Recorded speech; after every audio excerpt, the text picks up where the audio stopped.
Sebelum serdadu-serdadu fasis Nazi menyekapnya bertahun-tahun, Perlindungan Lubis adalah seorang dokter yang membuka praktik di Amsterdam, jauh dari kampung halamannya. Saat itu, ia sudah beristrikan Clara Johanna Lubis. Lubis tak pernah lupa kejadian di rumahnya pada tanggal 26 Juni tahun 1941 ketika dirinya didatangi dua reserse Belanda yang bekerja untuk tentara pendudukan Jerman.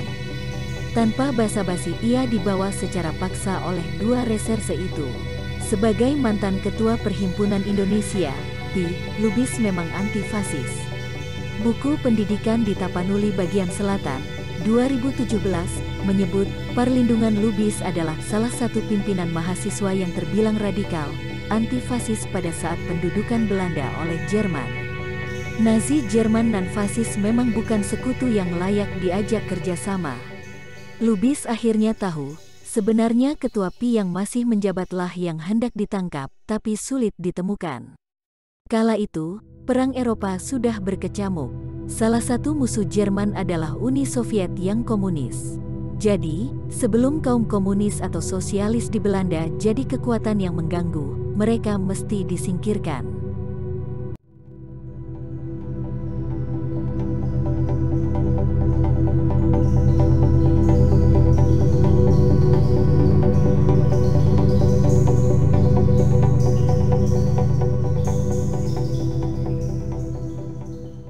Orang Indonesia yang dicokok tak hanya Lubis.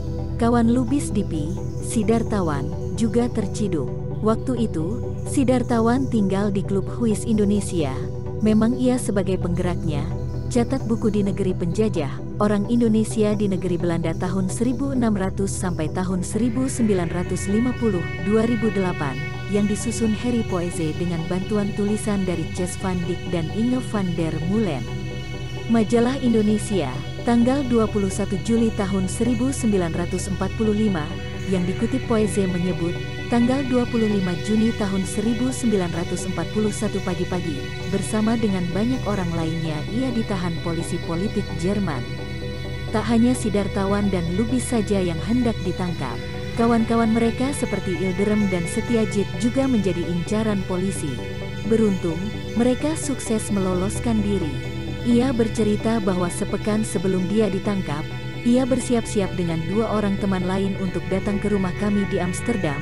Aku Lubis tentang Sidartawan dalam autobiografinya, Orang Indonesia di Kamp Konsentrasi Nazi. Mereka hendak merayakan ulang tahun Lubis, tapi Lubis keburu ditangkap.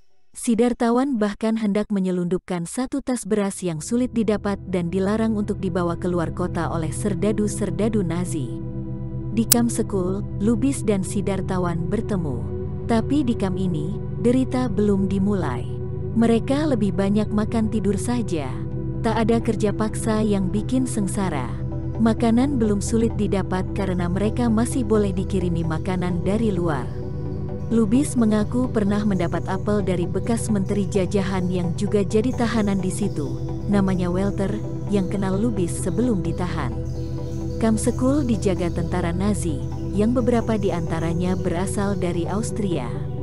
Sejak 1938, Austria sudah dicaplok Jerman. Lubis melihat serdadu-serdadu asal Austria terlihat benci kepada serdadu-serdadu asal Jerman. Serdadu Austria masih mau ngomong-ngomong dengan kami dan memberi berita tentang keadaan di luar.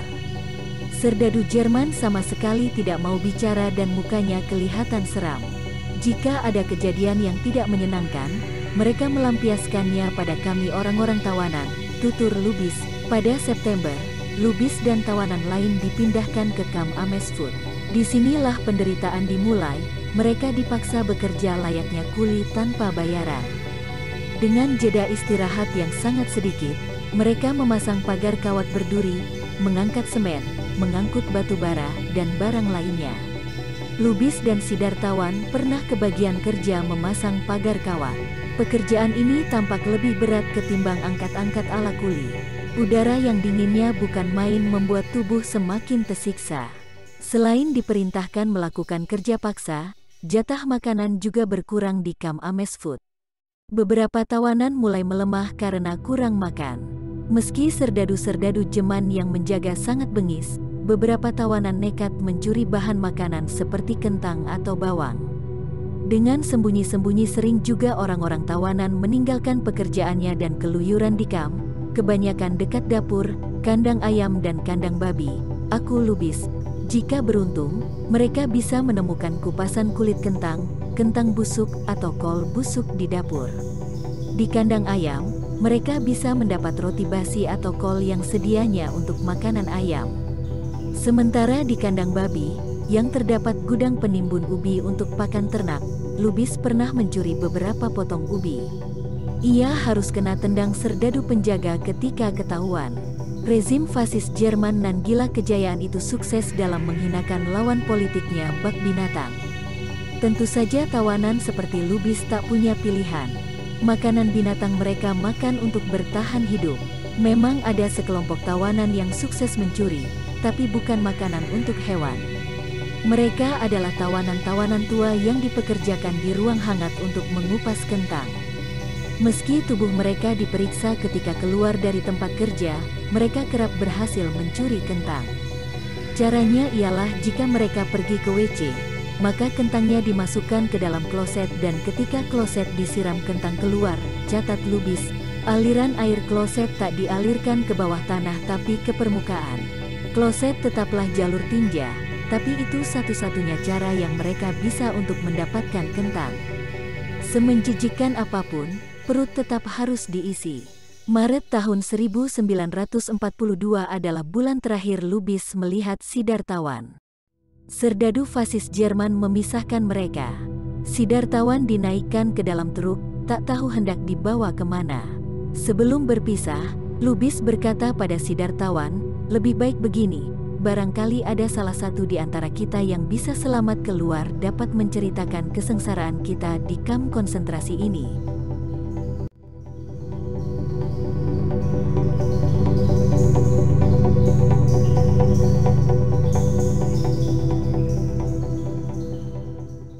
Seminggu setelah Sidartawan, giliran Lubis yang diangkut keluar Belanda. Setelah 2 hari perjalanan, Lubis tiba di kamp Buchenwald, Jerman. Disinilah Lubis dan tawanan lainnya mandi beramai-ramai, memangkas rambut dan bulu kaki hingga botak, dan diberi pakaian seragam khas penghuni kamp Nazi, piyama bergaris. Alas kaki mereka adalah klompen. Selama berada di Buchenwald, aku hanya mendapat 1 pasang pakaian. Dalam 6 bulan, hanya 2 kali aku bertukar pakaian. Mandi pakai duse hanya mendapat kesempatan sekali dalam sebulan. Coba bayangkan bagaimana baunya semua orang yang ada di sini, kenang Lubis. Di Jerman, kesengsaraan Lubis kian meningkat. Dia pun menyiapkan diri untuk lebih menderita dalam waktu yang lama. Tak ada kepastian kapan dirinya akan dikeluarkan dari neraka dunia itu. Bisa saja dia terbunuh sia-sia di dalam kamp. Aku pertama-tama harus mempunyai hati yang keras dan tanpa rasa, seperti batu. Segala perasaan yang sentimental dan cengeng harus kubuang jauh-jauh, ujarnya. Semua kenangan manis bersama keluarga harus dilupakan. Tak butuh masa lalu dalam penderitaan. Lubis melihat, orang-orang sentimental, seperti tawanan Perancis yang ia kenal, tak akan bisa hidup lama. Merasa diri sudah mati akan sangat lebih baik. Di kamp, seorang tawanan hanya perlu memikirkan kebutuhan paling primitifnya, makan. Kamp Buchenwald punya jam kerja, yaitu dari pukul 6 hingga pukul 20 atau pukul 21, kira-kira 14 jam sehari. Di sini Lubis dan tawanan lain hanya memakai tanda dan nomor di baju, tak ada nama untuk mereka. Di nisan makam pun mereka tak bernama, hanya angka. Pada Oktober tahun 1942, Lubis pindah dari Buchenwald. Ia dibawa ke kamp Sachsenhausen di Oranienburg. Ada pabrik pesawat Heinkel di dekatnya dan para tawanan dipekerjakan di situ. Di kamp itu didirikan pula rumah bordil untuk tawanan yang bekerja di pabrik pesawat. Lubis jadi dokter di sana, status yang membuatnya lebih beruntung. Di Buchenwald, seperti diungkap Lubis, dia tak dapat pekerjaan seberat tawanan kebanyakan. Lubis bahkan mengaku, dari pertengahan tahun 1943 sampai aku dibebaskan pada April tahun 1945, penghidupanku di kamp lumayan juga. Paling menolong aku ialah diangkat menjadi dokter di kamp. Semasa menjadi dokter di kamp, Lubis pernah berpura-pura mengoperasi usus buntu seorang keturunan bangsawan Polandia agar yang bersangkutan tidak segera dieksekusi mati. Setelah operasi, si bangsawan diberi status harus beristirahat. Setelah sembuh, eksekusi mati untuknya dibatalkan dan orang itu selamat hingga perang selesai. Perlindungan Lubis bisa keluar hidup-hidup dari kamp Nazi, tapi tidak Sidartawan. Dia meninggal di kamp Dachau pada minggu pertama bulan November tahun 1942. Sidartawan adalah orang Indonesia yang terkuat di antara orang-orang Indonesia di negeri Belanda ini. Namun kehidupan mengerikan di kamp konsentrasi Nazi yang terkenal buruk merusak fisiknya. Tulis Indonesia, tanggal 21 Juli tahun 1945. Setelah Perang Dunia berlalu, Lubis yang bertemu kembali dengan Joe pulang ke Indonesia dan melanjutkan hidupnya sebagai seorang dokter. Ia meninggal di Jakarta pada tanggal 31 Desember tahun 1994.